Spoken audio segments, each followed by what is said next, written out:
Estamos con Yamil Santoro, actual legislador y candidato. Va por la reelección y es el legislador de los 100 proyectos de ley. Yamil, ¿cómo estás? Muy bien, gracias por la invitación. Una apuesta ambiciosa, ¿no? No, una muestra de trabajo. Y creo que ese es el gran diferencial que nosotros traemos a esta elección. No soy el único candidato liberal, hay otros. Lo que sí soy es el único candidato liberal con 100 proyectos y me animaría a decir con más de 10 proyectos presentados ante la ciudadanía explicando qué quiero hacer, cómo quiero hacerlo, totalmente chequeables y auditables, así que desde ese lugar que pueden ver en mi web, yamilsantoro.com, está cada uno de los proyectos explicados. ¿Cómo ves el contexto político en Cava? Falta muy poquito, menos de días nada más. Sí, veo que es una elección que tiene poco interés por parte de la ciudadanía, que lamentablemente muchos de ellos no saben qué se va a votar o que se vota, de hecho. Y también veo a varios candidatos aprovechando esa desinformación para engañar al electorado de cara a esta elección. Quizás el caso más notorio es el de Horacio Rodríguez Larreta, que en el debate llegó a decir que lo suyo es la gestión y que quiere ser jefe de gobierno. Que de hecho llegué a cruzarlo y le digo, Horacio, ¿para qué te presentás en una elección legislativa? Pero después me di cuenta de que no era una cuestión declamativa, sino que está aprovechando que hay mucha gente que puede no estar conforme con la gestión actual de la Ciudad de Buenos Aires y que él pone ese contraste entre su gestión y la actual como una forma de tratar de desviar votos por parte de la ciudadanía que no entiende que hoy se están votando diputados y que Horacio en ese marco no presentó una propuesta legislativa desde que empezó la elección.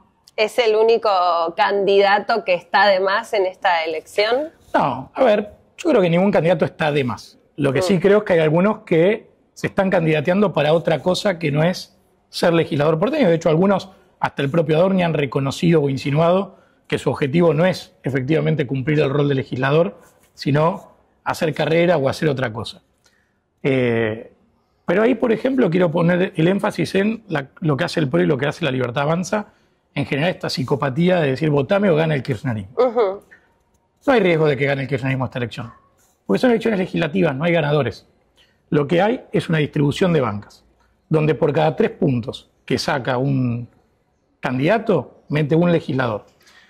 Ahora, te dicen votame a mí para que no gane el kirchnerismo, básicamente para que irreflexivamente la gente vaya y vote creyendo que Leandro va a sacar menos votos de lo que va a sacar porque alguien le dé un voto más a alguna de estas opciones, cosa que no va a pasar. Y aparte el kirchnerismo va a sacar la misma cantidad de bancas más o menos que en el 2021, que es contra las cuales ahora están compitiendo, sacar una banca más, 2 como mucho, y quedarán en el mejor de los casos con 10 bancas de 30 en esta elección que se van a estar llevando. Por ende, quiero enfatizarlo, voten en libertad, no hay riesgo de que el kirchnerismo gane la Ciudad de Buenos Aires. Se anticipó un poco el escenario electoral, algunos dicen, ¿no?, que con esta interna entre la Libertad Avanza y el PRO, esa alianza que no se llevó a cabo en la Ciudad de Buenos Aires, un poco se volvió la antesala a esta elección de lo que se espera para octubre y un poco que eso termina perjudicando el sentido de la elección en sí, como decías, la renovación de 30 bancas en la legislatura porteña. Bueno, varios están jugando ese partido. Digo, en esta elección se están jugando más una puja de poder que una discusión programática de qué piensan hacer y cómo piensan hacerlo para mejorar la vida de los que estamos en la Ciudad de Buenos Aires. Yo creo que ahí cada espacio está tratando de instalar la narrativa acerca de qué es lo que está en juego y cómo se va a beneficiar con el resultado. Ahora, yo creo que en ese sentido el PRO ha construido las condiciones para su propio fracaso político. Cuando salen y te dicen, votame o gana el kirchnerismo, lo que está insinuando es que ellos son los únicos que representan, por decirlo de alguna manera, el oficialismo en la Ciudad de Buenos Aires. Y de hecho, Jorge, ¿qué es lo que te dice cuando pide el voto y el resto de los actores? Tenemos, no sé si ahora dicen 7 u 8 diputados, depende del día, cambian el número. Ellos arrancaron la gestión con 32 votos aliados en la legislatura. ¿Cómo llegas de 32 a 7? Digo, ¿qué nivel de mala praxis política tenés que tener para perder 25 diputados en el camino? Pero para peor, hay muchas fuerzas que, sin ser parte del oficialismo, hemos sido aliadas o parte de la coalición parlamentaria que gobierna la Ciudad de Buenos Aires. Y si hubieran sido un poco más inteligentes, lo que tendrían que haber dicho es, como suspendimos las PASO, estas 5, 6, 7 fuerzas políticas que trabajamos juntos bien en la legislatura, ahora vamos todos separados. Entonces la foto que vos tenés el 18 de mayo a la noche es que esa coalición sacó la mayoría. Claro. En el momento que vos te paraste desde tu identidad PRO medio termo, vas a terminar perdiendo seguro contra el Santoro malo, pero además vas a perder probablemente también contra la Libertad Avanza. ¿Cómo ves la gestión de Jorge Macri? Yo creo que heredó una muy mala gestión de Horacio Rodríguez Larreta. Sí. El segundo periodo de Horacio fue malo. Yo creo que Jorge no logró con su equipo encontrarle una suerte de lógica de relanzamiento a la identidad del PRO. De hecho, a una gestión de Horacio que venía bastante mal, rajaron a buena parte de los funcionarios y hasta que los nuevos empezaron a entender dónde estaba la botonera, pasó casi un año. Claro. ¿Crees que se terminó un poco la etapa dorada del PRO en la ciudad de Buenos Aires y que ahora el porteño necesita otro tipo de representatividad? Mira, yo creo que o el PRO se reinventa o se extingue. Pero por fuera de los partidos creo que lo que hay es una generación política que está agotada. Digo, hay liderazgos que ya no entusiasman o ya no convocan como antes. Por ejemplo. Bueno, qué sé yo, el de Macri, el de Vidal, el de Santilli, el Ritondo, digo, son todos dirigentes que pueden tener su valor en la ciudad de Buenos Aires. La gente ya se cansó de que le prometan cosas que después no pasan, se cansaron de las mismas caras de siempre. Yo creo que se abre un camino interesante para que aparezcamos nuevos liderazgos, como el de Ramiro Marra, como el de Martín Yesa quizás en territorio bonaerense. Digo, nuevos actores que también vienen con otra lógica quizás de no hacer tanto énfasis en esto de la grieta, que no quiere decir comulgar con lo que está mal. De hecho, yo lidero la Fundación Anticorrupción más importante de la Argentina, probablemente a la par de Poder Ciudadano, que es la Fundación Apolo. Con lo cual, no hay nadie que haga más en esta elección de los candidatos en contra de la corrupción kirchnerista que yo. Ahora, yo no te digo votame para que no gane el kirchnerismo, votame porque soy anti-K. Votame porque tengo ideas, votame porque tengo propuestas. ¿Qué tenés para ofrecer? De lo que quieras. Casi que te digas, mira, agarrás. Vamos a ver. Vamos a hacerlo así como más. Primero contemos qué es esto. Bueno, entonces así. Redactamos 100 proyectos de ley. Sí. En esos 100 proyectos de ley, el problema que teníamos era que ver una ley abajo de la otra es un poco aburrido. O sea, salvo para los que nos gustan las cosas técnicas, era poco contable. Venía acá que te voy a sacar un pergamino así, un bodrio. Sí. Entonces, en la discusión con el equipo de cómo podemos generar una forma creativa y un poco divertida de conocer los proyectos, se nos ocurrieron una serie de iniciativas. Una es una ruleta con la que estamos saliendo a las distintas esquinas de la Ciudad de Buenos Aires, donde la gente participa, puede llevarse un premio, que es una parte de mi sueldo, o una propuesta de ley. La verdad que tiene un éxito fenomenal. Ya ganó una chica, con lo cual perdí plata, pero amén de eso... Una parte. Una parte. Una parte, está bien. Pueden también participar online ahí en yamilsantoro.com, pero para casos como este, traer una ruleta que mide 1,90 m Claro. era un poco engorroso, entonces dijimos, hagamos algo gráfico y fácil, que es graficar en cartas, las muestro así rápidamente para que las Dale. vean, cada uno de los 100 proyectos, y además, como tengo mi pasado ahí medio gordo gamer y demás, dije, apelemos a las cartas de nuestra Está infancia, que son las Magic, la de Pokémon, la de Yu-Gi-Oh!, etc. Bueno, a ver, a ver, agárrate alguna. No juego por puntos. Dice orden. Los descuidistas y chorros muchas veces se disfrazan de vendedores ambulantes.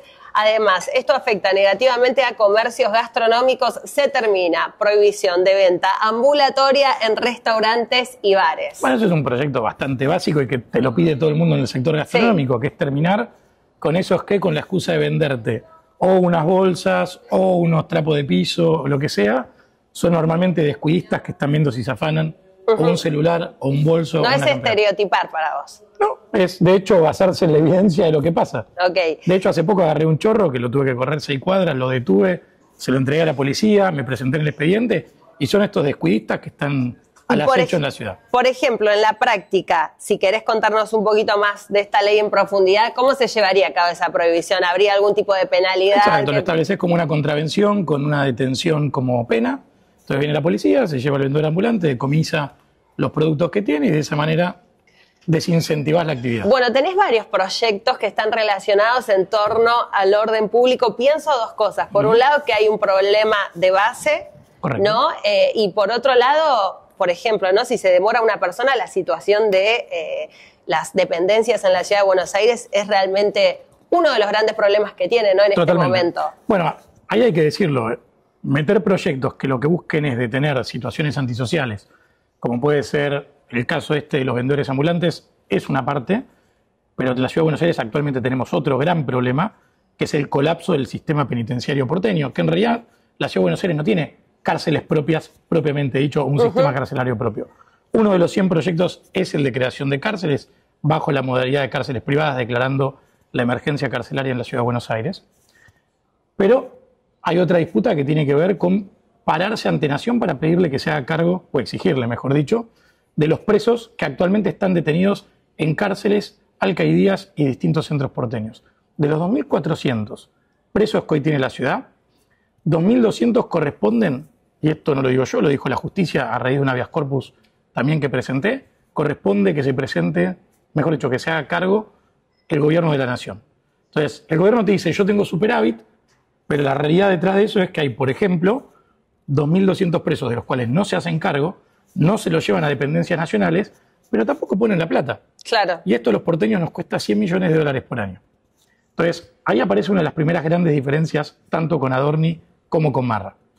La Ciudad de Buenos Aires tiene muchos desafíos, muchos problemas o muchas cuestiones pendientes que requieren pararse ante el gobierno nacional y exigir o que se cumplan normas o negociar situaciones. Cuando haya que discutir, por ejemplo, que se hagan cargo de los presos, claro, Manuel Adorni va a estar del lado de la Ciudad de Buenos Aires, de los porteños, o va a estar del lado de la Libertad Avanza. Su bloque ya lo demostró. La Libertad Avanza actualmente, en este tipo de discusiones, no juega para los porteños, juega para la nación. Eso te iba a preguntar justamente, ¿qué sentís que te diferencia de los otros libertarios en esta elección? Bueno, un poco con esto me lo estás diciendo, que es pararte, si es necesario, en la vereda de enfrente de la gestión nacional. Más que pararme en la vereda de enfrente, yo te diría representar efectivamente a los porteños. Digo, yo tengo en claro quién es mi jefe, que son los que me votan.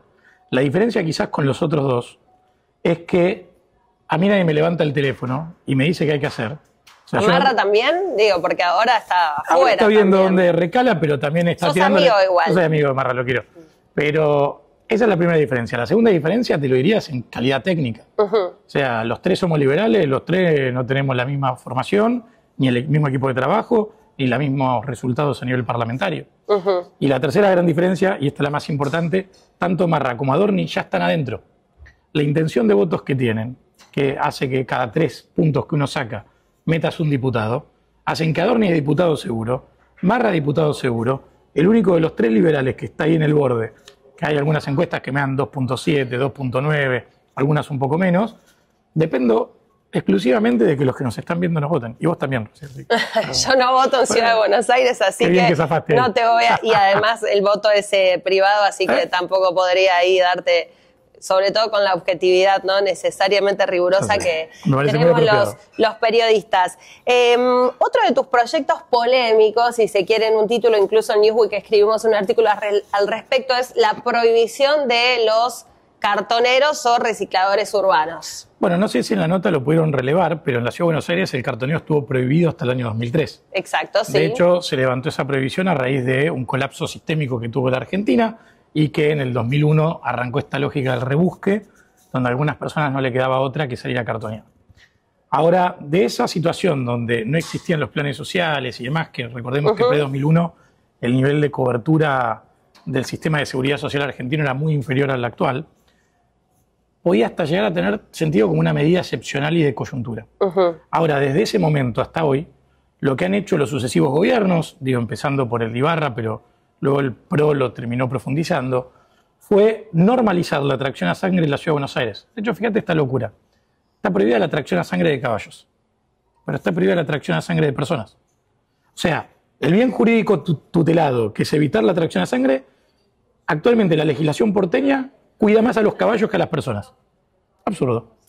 Bueno, en realidad también tiene que ver con un sector que está en esa situación de marginalidad. La propuesta también, al igual que con esta cartita justo que nos salió, que es la prohibición de la venta ambulatoria, es también prohibirlo y que se pueda multar. A ver, son situaciones distintas. Acá hay una persona que está llevando adelante una actividad ilegal por distintas particularidades.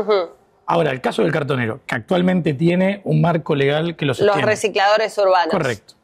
Que además son laburantes. Digo, nadie sale a tirar de un carro porque no tiene nada mejor que hacer.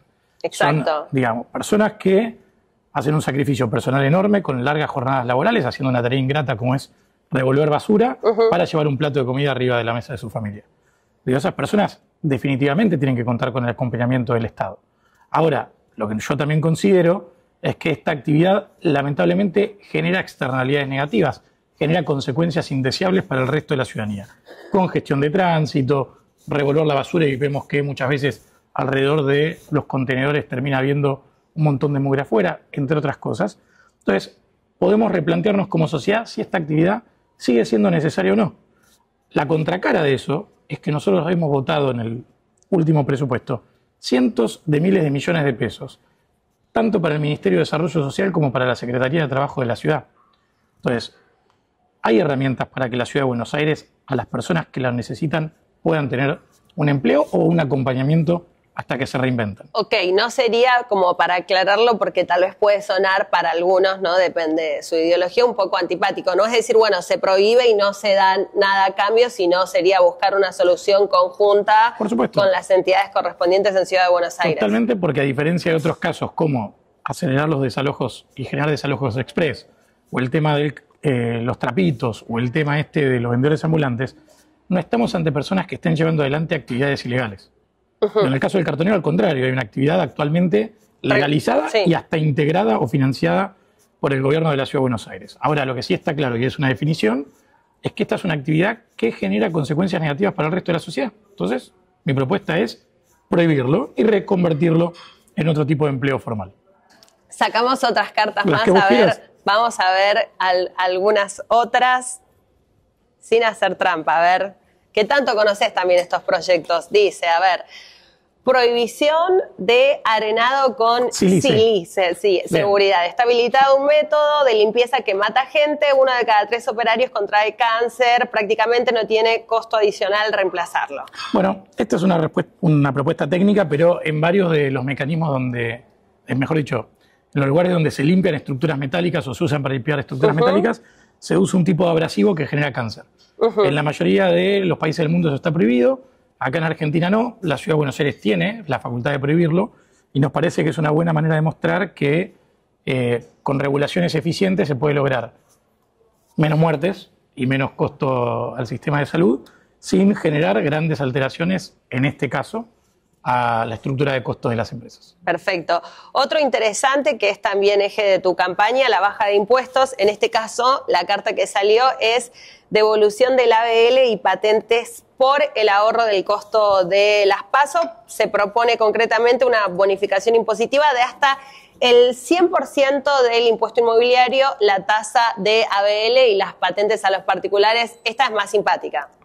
Son todas simpáticas, pero bueno, cada una tiene su razón de ser. Mira, en el último presupuesto que se votó para este año, gracias al trabajo de mi equipo, logramos reducir impuestos y gastos por 330.000 millones de pesos.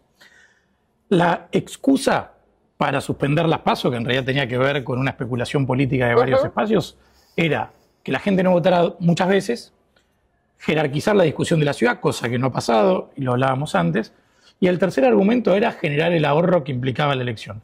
¿Cuánto nos ahorramos por no tener las PASO? Moneda más, moneda menos, 20.000 millones de pesos. Ahora, esos 20.000 millones de pesos que le ahorramos a la ciudadanía por no ir a votar, en la práctica no volvió la gente. Lo único que hizo el gobierno de la Ciudad de Buenos Aires fue no gastarlo en una cuestión electoral y ahora lo tienen disponible para otra cosa. Entonces, ¿cuál es nuestra propuesta? Que esa plata vuelva a la gente.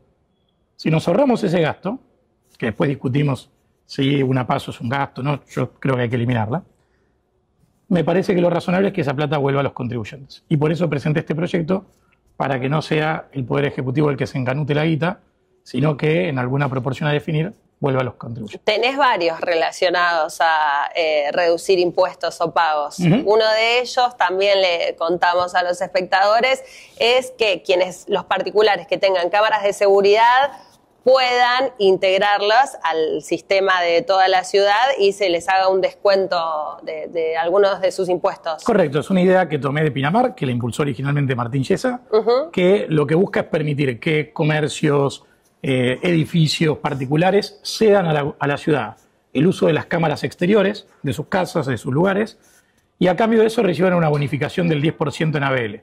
¿Qué es lo que logramos con eso? Que a un muy bajo costo para la ciudad robustecemos el sistema de seguridad, logramos tener más cámaras cuidándonos, mejorando los tiempos de respuesta y la cobertura de la policía y también el accionar del Ministerio Público Fiscal y los jueces. O sea, es una manera muy efectiva y muy barata de mejorar la seguridad en la Ciudad de Buenos Aires. ¿Cómo ves la legislatura actualmente? Bueno, vos sos legislador, Sí. asumiste por reemplazo. Digo, porque si en plena campaña es muy competitivo de tu parte haber presentado 100 proyectos, ¿cómo ves también a tus colegas? La legislatura dormida. De hecho, tendríamos que haber tenido sesión esta semana, la suspendieron. Las comisiones, salvo alguna que otra, no están funcionando. Lamentablemente, por especulación política, se suspendió el funcionamiento de la legislatura. Y yo creo que nos termina poniendo a todos en un lugar bastante malo, porque nosotros estamos cobrando un sueldo, está bien, yo presenté 100 proyectos, pero porque yo trabajo, me gusta trabajar, tengo ese diferencial, pero la realidad es que los 60 diputados estamos cobrando un sueldo, nuestros asesores están cobrando sueldos. Entonces, suspender la actividad por una coyuntura política me parece cuanto menos imprudente. ¿Cuáles son las 3 prioridades, dependiendo no del resultado de las elecciones, pero de todos estos proyectos, cuáles 3 te parece son claves hoy en día para los porteños? Yo te los agruparía como en 3 ejes temáticos principales, A ver. Que es más seguridad, más orden y menos impuestos o regulaciones, que son como los 3 ejes de nuestra campaña a nivel sintético. Después, la verdad es que cada uno de nosotros tiene una realidad muy distinta. Entonces, capaz para vos lo más importante es, no sé, si sos mascotera, no sé si tenés mascotas, pero hay gente que todos los casi 10 proyectos que tenemos vinculados a mejorar la atención médica de mascotas, de posibilitar que viajen con uno en el transporte público o que acompañen a determinados lugares de trabajo, etcétera, puede ser importante. Hay otros que dicen, la verdad, a mí las mascotas no me importan. Uno de los proyectos que a mí más me gusta y no forma parte de los 100 es como el 108, 109, porque seguimos trabajando, es el de creación de la figura del paramédico en la Ciudad de Buenos Aires. No sé si sabías, en buena parte del mundo, la persona que te va a atender cuando tenés un accidente, cuando tenés una emergencia, no es un médico que estudió una buena cantidad de años capaz de atender a personas con cáncer u otras enfermedades más complejas, sino que son técnicos preparados para estabilizar pacientes. Y a partir de ahí definir si tiene o no que ir a un hospital, si tiene o no que tener algún tratamiento adicional. Hoy, por lobby, por rosca, la Ciudad de Buenos Aires no reconoce la figura del paramédico, por eso vos arriba de cada ambulancia lo que tenés es un médico. Ahora, un médico que está arriba de una ambulancia es un médico que no está en una sala, que no está en un hospital, que no está en una clínica. Y además aumenta la estructura de costos, porque una persona que estudia muchos años se le paga mucho más de lo que se le paga a una persona que estudia un año, claro, que es lo que en promedio lleva para ser un técnico paramédico. Entonces, esta creación de la figura del paramédico lo que permitiría es robustecer enormemente el sistema de salud porteño. Y eso está inspirado en una experiencia muy interesante de una ONG que hay acá en Argentina, que se llama Hatzalah, que es de la comunidad judía, y que el tiempo de respuesta promedio ante una emergencia de esta red de cobertura es de 3 minutos, contra casi 1 hora promedio que está teniendo el SAME en la Ciudad de Buenos Aires. Es una gran diferencia. Es una gran diferencia. Bueno, para cerrar, contales a quienes no te conocen por qué deberían elegirte el próximo domingo 18 de mayo. Mira, creo que porque soy el voto más útil que puedes realizar, soy el único liberal que ya demostró que puede aprobar leyes, el resto hasta ahora no pudo, que bajo impuestos, que achico regulaciones, que puedo trabajar con todos los espacios políticos y en todos los temas porque tengo un gran equipo legislativo. Pero además, como decía antes, porque Marra y Adorni, que son los otros 2 liberales, ya van a ser diputados. El único que dependo del voto de cada uno de ustedes soy yo, y creo que hago una diferencia en la legislatura por el nivel de profundidad técnica, por el nivel de compromiso, y aparte porque estoy a un mensaje de distancia. Y eso lo puede decir cualquiera que haya tratado conmigo. Me mandan un WhatsApp, me escriben por redes y van a recibir una respuesta. Y dentro de las posibilidades siempre tratamos de ayudar. Gracias, Yamil. Gracias a vos.